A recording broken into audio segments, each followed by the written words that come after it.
जय श्री कृष्ण। राधे राधे मेरे प्यारे दोस्तों। मैं आप सभी का फिर से अपने इस channel my soul's awakening journey में स्वागत करती हूँ।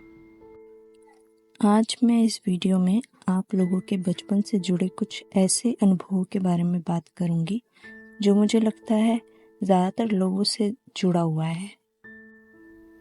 तो दोस्तों, कैसा था आपका बचपन? क्या बाकी बच्चों ही जैसा था आपका बचपन भी? वही खेल कूद, गुड़िया खिलौने, झूलों पर झूलना, खेल कूद कर, खाना खाकर थक कर सो जाना। आप कहोगे ये सब तो सभी बच्चों ने अनुभव किया होता है, पर मैं इन अनुभवों की बात नहीं कर रही हूँ। मैं आपके बचपन के उन दर्दनाक मंजरों की बात कर रही हूँ जो आप अभी तक नहीं भुला पाए हो। मैं बात कर रही हूँ चाइल्डहुड ट्रॉमा की। बचपन में हुए शारीरिक और मानसिक आघात जो आप में से ज़्यादातर लोगों ने सहे होंगे, और उन्हीं दर्दनाक अनुभवों को आप आज तक नहीं भुला पाए हो। इसमें शारीरिक रूप से चोट पहुंचना, पीटना या सेक्सुअल एब्यूज़ करना शामिल है। कहा जाता है कि बचपन ही ऐसा समय होता है जिसमें इंसान सबसे ज़्यादा मासूम और नादान होता है। उसी मासूमियत को कई लोगों के द्वारा कुचल दिया जाता है, फिजिकली, इमोशनली और सेक्सुअली रूप से। इन्हीं अनुभवों ने आज आप में से कई लोगों के व्यक्तित्व को बदल कर रख दिया है। इसके कई संकेत हैं। पहला, चाइल्ड ट्रॉमा वाले लोगों का कॉन्फिडेंस बहुत कम होता है। जिस तरह एक इंसान खुद पर और इस दुनिया पर यकीन करता है, वो लोग नहीं कर पाते। दूसरा, आप दूसरों पर भरोसा नहीं कर पाते। तीसरा, यदि कोई ऐसे लोगों से बात करना या दोस्ती करने की कोशिश करता है तो आप असहज हो जाते हैं, उनसे बात नहीं करते या अपनी सीमाओं का एक दायरा बना लेते हैं जिससे आपको लोगों का सामना ना करना पड़े। चौथा, जब लोग आपका ख्याल रखें या आपकी ज़रूरतों को अपनी ज़रूरतों से ज़्यादा तवज्जो दें, तब आप उन पर विश्वास करने के बजाय असहज महसूस करने लगते हैं कि कोई आपका ध्यान क्यों रख रहा है। ऐसा आप नहीं, आपके अंदर का वो सदमा करता है जिससे आप जूझ रहे होते हैं। एक्चुअली ये जो भी चीज़ें आप अनुभव कर रहे हैं वो आप नहीं, आपके भीतर का छोटा बच्चा है जो असहज महसूस आज तक भी कर रहा है। मैंने अब तक जो भी कहा वो अगर आपके साथ हुआ है तो मैं आपको बता दूं कि आपके इस दर्द को मैं समझ सकती हूँ, क्योंकि मैंने भी आप ही लोगों की तरह कई चाइल्डहुड ट्रॉमास को झेला है।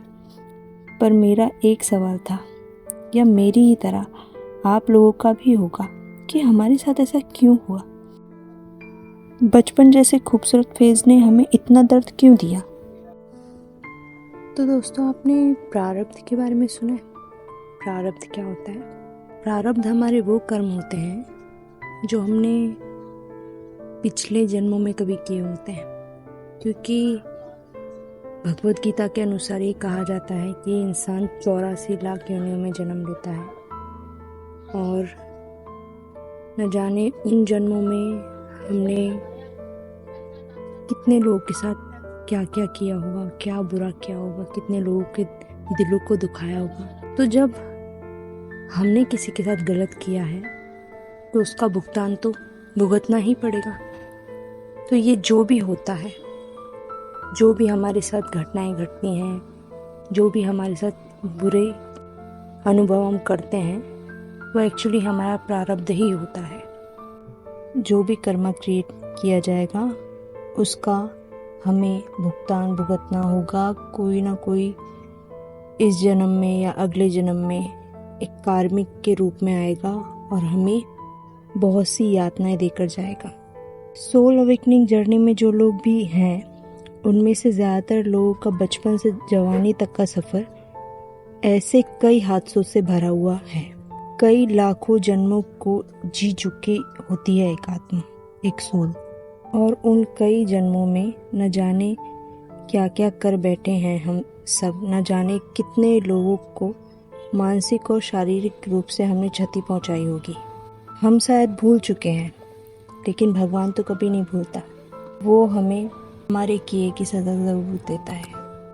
तो आपके साथ जो भी हुआ बचपन से अभी तक या आगे जो भी होगा, तो दोस्तों यही याद रखना कि प्रारब्ध से कोई नहीं बचा है। दोस्तों, अगर आपको मेरा ये वीडियो पसंद आया और आपको सचमुच लगता है कि हाँ, एक इंसान कई जन्मों के बाद उसकी सोल का वक्त आ चुका होता है कि फिर उसकी जागृति हो, अगर आपको भी ऐसा ही लगता है तो मैं आपसे यही कहूँगी कि मेरे चैनल को सब्सक्राइब कीजिए और मेरे इस चैनल के साथ जुड़िए और साथ में इस अवेकनिंग प्रोसेस का हिस्सा बनिए।